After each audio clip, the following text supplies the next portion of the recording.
I never thought one mistake could change the course of someone else's life. But back then, I was just another quiet kid trying to survive Jefferson High, a place where secrets spread faster than truth and where labels were carved into your skin before you even understood who you were. He was the last person who should have looked at me. The popular one, the athletic one, the one everyone expected to be perfect. Girlfriend, future, the whole script already written for him. But somehow he looked at me, and what started as a harmless joke, something I thought would never matter, turned into the one thing that ruined us both. He wasn't supposed to fall for me, and I wasn't supposed to let him. I saw the signs, the way he lingered, the way he laughed too softly, the way his eyes changed around me, the way he didn't look at anyone else like that. I should have stopped it. I should have said something. I should have protected him from the chaos that was coming, but I didn't. And what followed after, the consequences, the heartbreak, the moment he realized I couldn't or wouldn't choose him back, that shattered him in a way I will never forget. Before we start this story, a story about desire, fear, discovery, and the kind of love that arrives too early and ends too late, make sure you subscribe to the channel, because what you're about to hear isn't just emotional. It's inevitable, it's painful, and it will make you question the moment where everything could have been different. If only I had been braver. I always thought stories like this happened to other people, not to someone like me, the quiet kid who stuck to the back row, kept his headphones on, and tried to move through high school like a ghost. I didn't bother anyone, and no one bothered with me.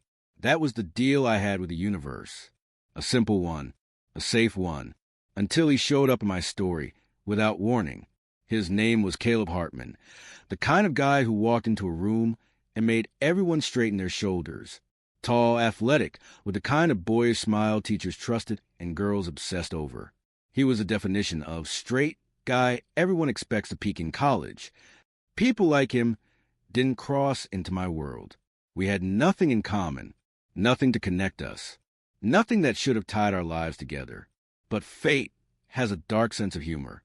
It started on a Wednesday morning, a slow one, the kind where even the sunlight through classroom windows looked tired. I was quietly adding finishing touches to a sketch in my notebook. Nothing special, just shapes and shadows. When classroom door opened and the teacher walked in with someone behind her. Everyone, this is Caleb. He transferred from Ridgewood and will be joining us for the rest of the year. The room reacted immediately. A low wave of whispers, quick glances, the electric hum of curiosity. I kept my head down. Guys like him didn't notice guys like me. That was one of the few truths in my life I never questioned. Take the open seat next to... She scanned the room. Evan. My stomach tightened. Evan. Me. Caleb nodded politely, walked over, and dropped into the seat beside mine with a soft thud of his backpack. He smelled like cedar and winter air, fresh, clean, distracting. I kept my eyes glued to my notebook, pretending the sudden closeness didn't set off a strange, nervous pulse inside me. "Hey," he said. I didn't look up. "Hey, you draw." I froze. Most people ignore my sketchbook. I liked it that way. A little, I muttered. He leaned slightly closer. "Can I see?" "No," I said too quickly. My ears burned. He let out a quiet laugh, not mocking, just amused. "All right, maybe another time." I didn't answer. I didn't trust my voice not to betray something I wasn't ready to admit. We didn't speak again for the next 30 minutes.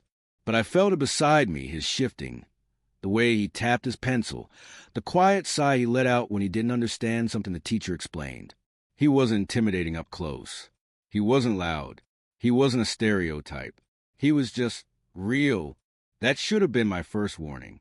At lunch, the cafeteria was so loud it hummed in my bones. I sat in my usual corner, eating quietly and watching people come and go. I didn't expect him to show up. Of course I didn't. But he did. He slid into the seat in front of me as if he'd been doing it for years. "Your name's Evan, right?" he asked. I nodded, barely swallowing my food. "I'm not interrupting anything, am I?" "Just lunch," I said. He smiled a little. "Cool. Mind if I sit here?" "Why would you want to?" He shrugged. "Everyone else already has their groups." "I don't." He said it casually, but there was something in his voice, something tired beneath the surface, something lonely. I didn't know what to say, so I said nothing. He poked at his food and added, "Besides, you seem easy to talk to." I almost laughed. No one had ever said that about me before. "How would you know?" I asked. "Gut feeling," he said. We ate in a weird, quiet peace. Not the awkward kind, the comfortable kind, the unexpected kind. It happened again the next day. And the next, and the next. Caleb sat with me at lunch. He walked with me to class. He asked questions, real ones. He listened to the answers. Sometimes he laughed at my dry humor. Sometimes he felt strangely quiet, like he was thinking too hard. And slowly, unpredictably, he became the one person I talked to more than anyone else. That connection, it shouldn't have happened. I should have kept my walls up. I should have kept my distance. Next week, everything changed. It was after school. I stayed late in the art room, finishing a project. The hallways were quiet, lockers closing in the distance. I thought I was alone until someone leaned against the doorway. Caleb. He looked nervous, the kind of nervous that didn't belong on his face. "Hey," I said, "what are you doing here? I needed to talk to you." Something in his tone made my heart skip. "What's wrong?" He stepped inside, hands shoved into his hoodie pocket. "People keep asking why I'm hanging out with you." My chest tightened. "And what do you tell them?" "That it's none of their business." He paused. "But they keep asking if it's because you're. I froze. "Because I'm what?" He swallowed. His eyes flicked away, then back to mine. "Because you're gay." The room felt suddenly too small. I didn't deny it. I never denied it. But hearing it from him, from the only person who made school feel less suffocating, made something inside me tremble. "I didn't tell them anything," he added quickly. "I don't care about that." "Then why bring this up?" I whispered. "Because it's making people talk," he said. "And it's making me think about things." "What things?" He stepped closer. Too close. Close enough that I saw the confusion, fear, and something else swirling in his eyes. "Things I don't understand," he said. "Things I shouldn't be feeling." My breath caught. "Caleb." He looked at me like he was searching for an answer in my face. And for the first time, I knew exactly where this was going. Before I could speak, before he could, a voice echoed from the hallway. "Caleb, dude, come on." He stepped back fast, like he'd been burned. His expression dropped into panic. I gotta go," he said. "Caleb." But he was already running. And I stood there alone in the quiet art room, heart pounding, knowing something had just shifted. Something real. Something dangerous. Something that would not end the way either of us wanted. The next morning felt different. Not the kind of different you can explain. Just the kind where the air feels heavier, like the day is holding its breath. When I walked into school, I saw it immediately. The way people looked at me, then at Caleb, then back at me. Whispers drifted through the hallway like smoke. Something had shifted, and not just inside my chest. Caleb wasn't at his locker like usual. He wasn't waiting near my classroom door. He wasn't anywhere. Part of me hoped he was avoiding everyone, not me. Another part knew that was a lie. I was telling myself to stay upright. Second period rolled around before I finally saw him. He walked in late, eyes down, hoodie pulled over his head even though the room was warm. He didn't look at me. Not once. He dropped into a seat and stared at the desk with the same silent intensity as someone who was trying hard not to feel anything at all. But feelings aren't loyal. They don't obey. They spill over no matter how tightly you try to hold them. Halfway through class, he finally looked up. His eyes flickered toward me, just for a second, and I swear my breath caught, because it wasn't anger in his expression. It was fear, real quiet, trembling fear. At lunch, he didn't sit with me. Instead, he sat with the guys from the soccer team, the same guys whose laughter filled the cafeteria like a weapon. They weren't mocking me, not yet, but their smirks told me everything. They knew something was different. They saw something. They sensed something. And Caleb? He kept his head down the whole time. I should have eaten and walked away. I should have protected myself. But something inside me, Something stubborn, something longing, kept watching him. He didn't laugh with his friends. He didn't talk. He didn't even touch his food. He was somewhere else entirely. And I knew exactly where. When lunch ended, I followed him out the back exit of the cafeteria without meaning to. It wasn't planned. It wasn't smart. It just happened. One step, then another, until I found myself right behind him. "Caleb," I said quietly. He froze. I felt his shoulders tighten. For a second, I thought he might keep walking, but he slowly turned around. His eyes were tired, like he hadn't slept, like something he'd been running from had finally caught up to him. "Hey," he said, voice low, "you didn't sit with me today." He swallowed. "Yeah, I know. Are you okay?" His jaw clenched. "I'm fine." "You don't look fine." He looked away, then back at me, a quick, conflicted flicker. "People are talking," he said. People were always talking. It was high school, but the way he said it made it feel heavier, sharper, a threat instead of a rumor. "What are they saying?" I asked. He shook his head. "Doesn't matter. It matters to you." Caleb's breath hitched. "I don't want you to get hurt." Something inside me tightened. "Caleb, what happened yesterday wasn't real?" he asked quickly. Because it felt real. My heart stuttered. He stepped closer, voice trembling. "I don't know what's happening to me. I don't know why this is happening. But I know I felt something in that art room, and I know you did too." I couldn't deny it. I wouldn't. But the hallway door swung open behind us, and footsteps approached. Two soccer guys, loud, careless, laughing. Caleb's entire body went rigid. He stepped away from me so fast it cut like a blade. One of the guys called out to him. "Yo, Caleb, you coming?" Caleb looked at me, just for a second, just long enough for me to see the war happening inside him, then nodded and walked toward them. He didn't say goodbye. He didn't look back. He just left, and I stood there in the cold hallway, holding the silence like something heavy and bruised. The rest of the day dragged. By the time the final bell rang, the sky had dimmed under thick gray clouds, the kind that made everything feel like a funeral. I walked to the art room again. I didn't know why. Maybe part of me hoped he would be there. Maybe part of me hoped I could forget the way he flinched away in front of his friends. But when I walked inside, the room was empty, silent. I dropped into the same chair where he'd stood the day before, where he told me he didn't understand the feelings he shouldn't be having, where everything started to break. I stared at the door, half hoping he'd walk through it. He didn't. Instead, I heard footsteps behind me, soft, hesitant. For a second, I thought it was him. But it was Sarah, one of the art students who stayed late like me. She gave me a sympathetic look. "Are you okay? You look off." "I'm fine."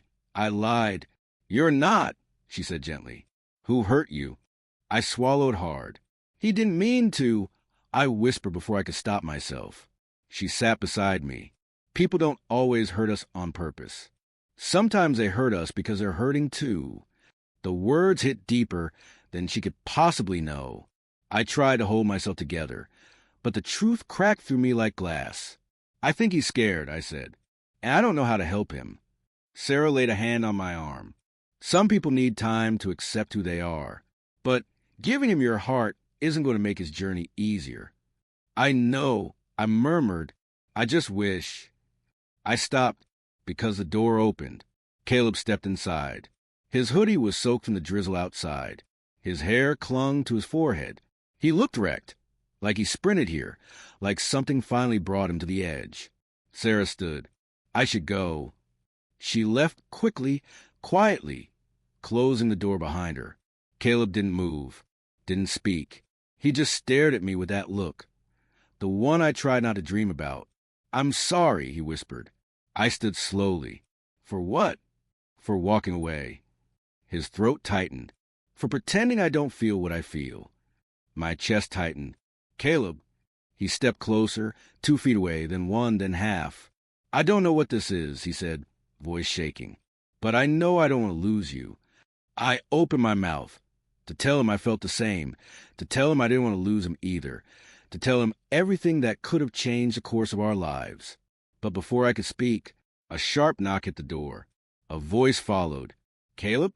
You in there? One of the soccer guys. Caleb froze, terror flashing across his face. He looked at me for one fragile, desperate moment, and then he stepped back again. He wiped his eyes quickly, as if erasing proof of something forbidden. I have to go, he whispered. Caleb. But he was already turning away, opening the door, pasting on a massive moment the hallway saw him. And all I could do was watch the boy who felt something real walk away, because the world outside that room wasn't ready for him yet. I didn't sleep that night. Every time I closed my eyes, I saw Caleb standing in the art room doorway, soaked, trembling, looking at me like I was the only safe place left in his world. And then I saw the moment he heard the knock, the moment fear swallowed him whole, the moment he stepped back from me like love was something dangerous. By morning, I felt hollow. I walked into school expecting more whispers, more stares, more rumors floating like poison in the hallways. But today wasn't like the others. Today felt quiet. Too quiet. Almost like the building itself knew something was about to break. Caleb wasn't at his locker. He wasn't at his homeroom. He wasn't in class for the first 20 minutes. Then the first 30. At the bell, the teacher cleared her throat. Class, Caleb is absent today. He'll be back soon. Soon. But soon felt like a promise she couldn't make. My stomach twisted. My mind raced with possibilities. Was he sick? Hiding? Did something happen at home? Did someone say something to him after he walked out of the art room? Was yesterday too much? By lunch, I had worked myself into a spiral. I sat alone at our old table. The seat across from me stayed empty. His absence felt louder than any rumor ever could. Then a shadow fell across my tray. I looked up. Dylan Parker, one of the soccer guys, the one who always laughed the loudest, the one who called someone freak last month in the hallway. He wasn't smiling today. You Evan? He asked. I nodded cautiously. He took a seat without asking. We need to talk. My pulse picked up. About what? About Caleb. My heart dropped into my stomach. What about him? I asked. Dylan leaned closer. His expression wasn't cruel. It was something worse. Serious. He didn't show up for practice yesterday, he said. Coach was pissed, but Caleb never misses. Ever. I tried to swallow, but my throat was dry.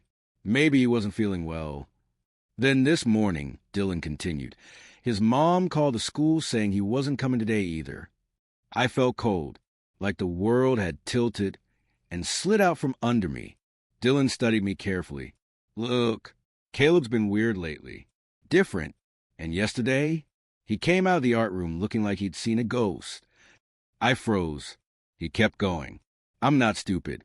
Something's going on, and you're involved. I didn't. My voice cracked. I didn't do anything. Did he tell you something? Dylan asked. Say something? Was he upset? I shook my head too fast. No.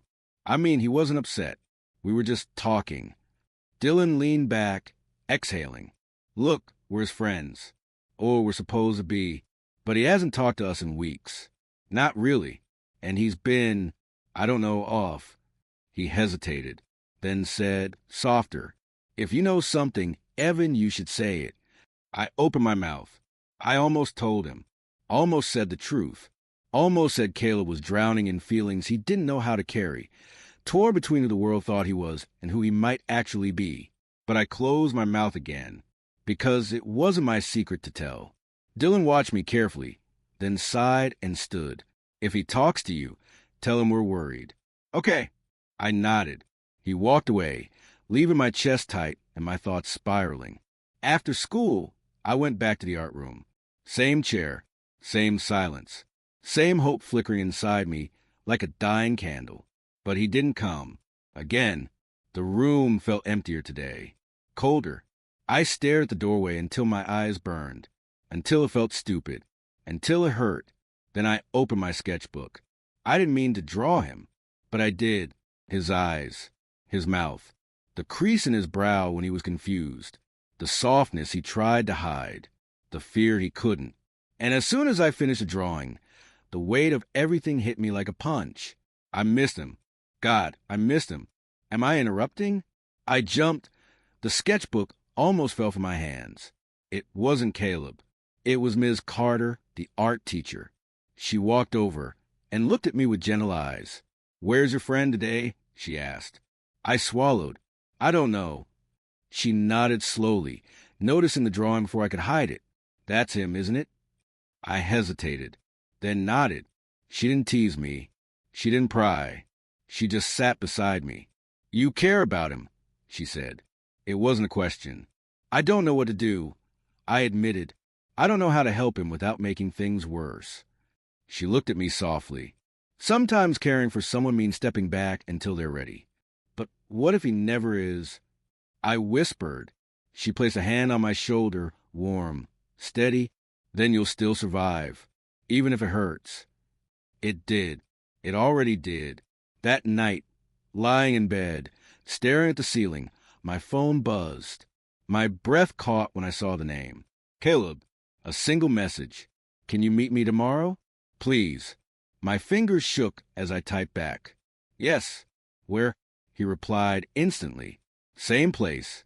Art room. After school." My chest tightened with 1,000 emotions I couldn't name.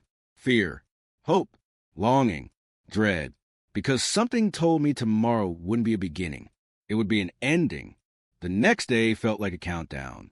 Every class blurred into a swirl of noise I couldn't understand.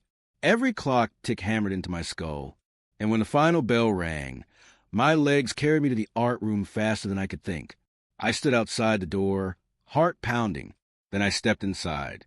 Caleb was there, hood down this time, eyes red, hands trembling. He looked at me like he'd been waiting his whole life to say something, and like he already regretted whatever it was. "Evan," he said softly. I stepped closer. "Are you okay?" "No," he whispered. Something inside me cracked. He swallowed hard, voice breaking. "Evan, I need to tell you what happened yesterday, after I left." I held my breath, and he said the words that made my entire world tilt. "My dad found out." My stomach dropped. He continued, voice shaking. "He saw my texts, saw your name, saw too much, and he asked if I—" He couldn't finish. Tears filled his eyes. "Caleb," he yelled, he whispered, "said things I don't ever want to hear again. Said things about you, about me, about what I was turning into." My heart ripped. "I try to deny it," he said, voice cracking. "I tried so hard, but he didn't believe me. He won't ever believe me." I stepped closer. "Caleb, listen." "No," he said, shaking his head. "You don't understand." His next words shattered everything. He said, "If I keep seeing you, I'm out of the house." My knees nearly buckled. "And I can't," Caleb whispered. "I can't lose my home. I can't lose everything." I swallowed hard, begging myself not to fall apart. "So what are you saying?" I asked. He looked at me the way people look at something they love but can't keep. "I'm saying, I can't do this," he whispered. "I can't be whatever this is with you. No matter how much I—" He broke off, shaking. "No matter how much I feel." My chest burned. "Caleb." He stepped back. A decision. A goodbye. "I'm sorry," he whispered. And before I could stop him, before I could tell him he wasn't alone, before I could tell him I would have chosen him, consequences and all, he walked out of the art room. And this time, he didn't look back. I should have known things would only get worse. Rumors don't die in high school. They grow teeth. They multiply. They shapeshift until they become monsters no one can control. And by Friday morning, the monster chasing Caleb had already found a name. Caleb. I heard it in the hallways, in the locker room whispers, in the snickers behind hands, in the looks people threw at him when they thought he wasn't paying attention. But he was paying attention. He heard all of it, and I watched it break him piece by piece. He wasn't sitting with the soccer guys anymore. He wasn't sitting with me either. He walked the halls with headphones shoved deep into his hood, head low, as if shrinking himself could erase the noise around him. And I hated myself for every second of it, because deep down, I knew why all of it started. I made him feel something, and I didn't know how to protect him from it. By lunchtime, I finally found him in the one place he thought no one noticed, the staircase behind the old gym, where sunlight barely reached and dust hung in the air like forgotten memories. He sat on the second step, elbows on his knees, hood over his head.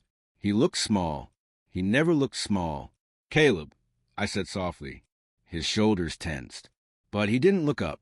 I sat one step below him, close enough to show I was there, far enough not to scare him.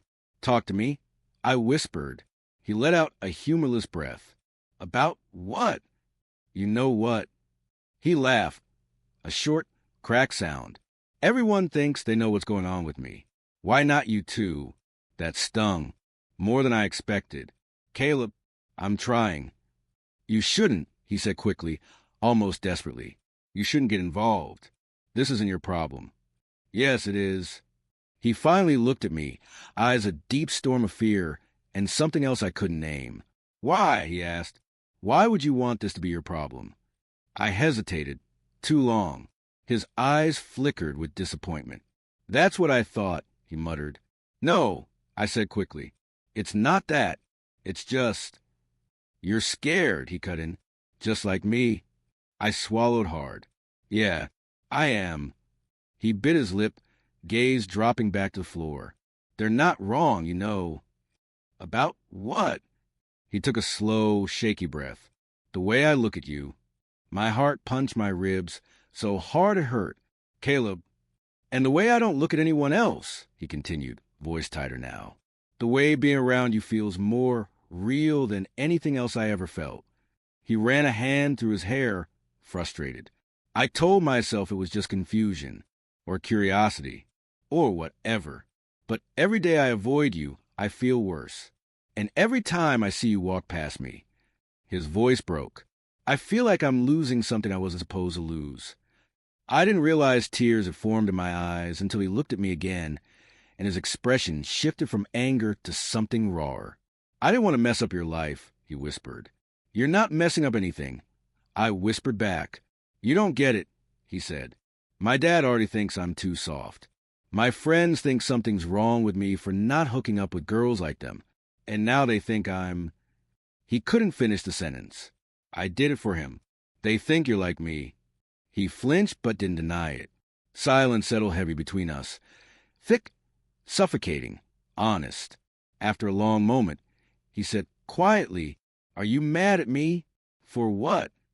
"For walking away yesterday." My chest tightened. He didn't know how to look at me when he was scared. So he kept glancing away, like the truth was too bright to stare at directly. I took a breath. "I'm not mad. I'm just worried." "Why?" "Because I care about you more than I should," I said before thinking. His eyes widened, shocked, unsure, hopeful, terrified all at once. "Evan," he whispered. He moved closer, slowly, cautiously, closing the gap between us until our knees touched. He wasn't thinking. He wasn't calculating. He was just feeling, and I felt everything too. "I don't know what to do," he admitted. "I don't know how to be this person. I don't even know if I'm allowed to be." My throat tightened. "You don't have to know everything right now. But I have to know something," he said desperately. "I have to know if you feel anything for me. Because if you don't—" "I do," I interrupted. It came out shaky, terrified, honest. He inhaled sharply, eyes searching mine like he was trying to figure out if he could breathe again. Then footsteps echoed down the hallway above us. Voices. Male voices. The soccer guys. Caleb's entire body went rigid. His hand, which had been inching toward mine, froze midair. "Caleb? You down there, man?" His face drained of color. One of them laughed. "I swear he's been hiding all week." Another voice chimed in, probably with his little art friend. And then full silence. Caleb looked at me, torn wide open. Fear, shame, want, confusion, longing, all crashing together. I whispered, "It's okay?" "It's not," he murmured. "Not for me." He stood quickly, pulling his hood up, backing away from me like touching me would burn him alive. "I can't," he whispered. "Not out there. Not with them." "Caleb." "I'm sorry." Before I could stand, before I could reach him, before I could say anything that might have changed this moment. He ran up the stairs and disappeared into the hallway, and I sat alone in the cold stairwell, heart breaking in the same rhythm as his footsteps fading away, because I finally realized something devastating. Caleb didn't leave because he didn't feel something. He left because he felt too much, and the world wouldn't let him choose it. Choose me. I didn't know a heart could feel heavy and empty at the same time, but that was exactly how I felt the next morning, walking to the halls of Jefferson High, like a ghost drifting through a world that suddenly made no sense. Everyone else moved in sharp, loud, chaotic patterns. I moved in silence, because now everything had broken. Caleb didn't come to school that day, or the day after. Rumors spread fast. Fights at home, arguments with friends, breakdowns in the locker room. No one knew the truth. No one cared enough to find it. They just repeated whatever made the story better, louder, crueler. I tried texting him, calling him. Nothing. Every unanswered message tightened something inside my chest. By Friday, even Ethan, who never cared about school drama, walked over to my locker with a worried expression. "You've heard nothing?" he asked. I shook my head. "Then you need to see him." "I don't think he wants to see me." Ethan placed a hand on my shoulder.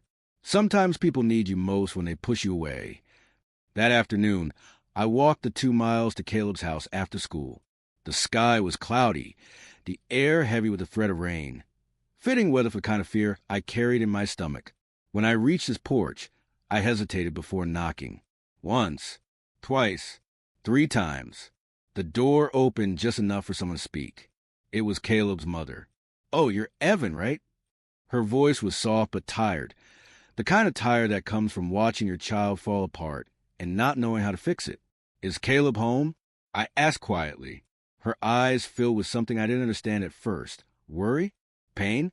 A question she was afraid to ask? "He's not doing well," she said. "He hasn't eaten much. Barely leaves his room."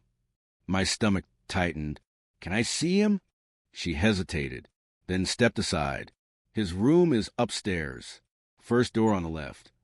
I walked slowly, carefully, like each step was its own question. When I reached his door, I raised my hand to knock, but opened before I touched it. Caleb stood there, eyes red, hair messy, shoulders slumped like they were carrying too much weight. He looked smaller, fragile, nothing like the boy who walked into school with a confident stride and a world of expectations behind him. "What are you doing here?" he whispered. I swallowed. "I needed to see you." He stepped back and let me inside. His room was dim. Curtains closed, lights off except for a small lamp by the bed, clothes scattered, textbooks unopened, a soccer trophy lying on its side on the carpet. He sat down slowly on the edge of the bed. I remained standing until he looked up at me. "You shouldn't be here," he murmured. "I think I should." "No," he said, shaking his head. "You don't get it. I messed everything up." "You didn't mess anything up." He let out a broken laugh. "My friends won't talk to me. My dad's furious because I embarrass him at the game. People keep whispering. And I don't even know what I'm feeling anymore." "You're feeling something real," I said gently. "That's exactly what scares me," he whispered. I moved closer, sitting beside him. "You don't have to be scared alone." He closed his eyes, took a shaky breath, then said, "I think I ruined your life because I didn't know how to deal with mine." "You didn't ruin anything." "Yes, I did," he whispered. "You got dragged into my mess. People are talking about you because of me. You lost friends. You lost peace. And I can't be the reason you get hurt." My chest tightened. "You're not." "But I am," he insisted, his voice cracking. "And I can't handle this. I can't handle being whatever this is. I don't know how to be who people want me to be. And I don't know how to be who I want to be either." Silence. Painful, suffocating silence. He looked at me with eyes that begged for an answer he already knew. "I care about you," he whispered. "More than I should." My breath caught. "And I wish," he added softly, "that I could choose you, Caleb. But I'm not brave like you," he said, tears filling his eyes. "I can't do it. Not now. Maybe not ever." The words shattered something inside me. Not because he didn't care, but because he cared too much and didn't know how to carry it. He reached out, took my hand slowly, carefully, like it was something precious. "I'm sorry," he whispered, "for making you feel something I can't follow through with." Tears burned in my eyes, but I didn't pull my hand away. "And I'm sorry," he continued, voice breaking, "for falling for you when I never should have." A single tear slid down his cheek. "And I'm sorry," he added, breath trembling, "that I'm not strong enough to stay." I closed my eyes, feeling the final truth settle like a weight on my chest. We weren't going to be together. Not in this life. Not in this school. Not in this moment where everything finally made sense. Too late. When I opened my eyes, he had let go of my hand. He stood, walked to the window, wiped his face, and whispered without turning back, "I need to figure out who I am. And I can't do that while breaking you in the process." I felt my heart slowly tear itself open. "I'll miss you," I said softly. He nodded. "I'll miss you more." I walked toward the door, paused, turned back. He wasn't crying anymore, just looking at me with a kind of quiet love that hurt to witness. "Goodbye, Evan," he whispered. "Goodbye, Caleb." And then I left, step by step, down the stairs, out the house, into the cold air that smelled like rain and endings. The door closed behind me. And that was the last time we were ever in the same room. Some loves arrive too early. Some hearts aren't ready. Some people need to break before they learn how to be whole. And sometimes the person who changes your life forever is the one you never end up with. Tell me, have you ever loved someone you had to let go of? Have you ever wished time would hand you a different ending? If this story moved you, don't forget to like the video, subscribe, and turn on notifications to never miss the next story.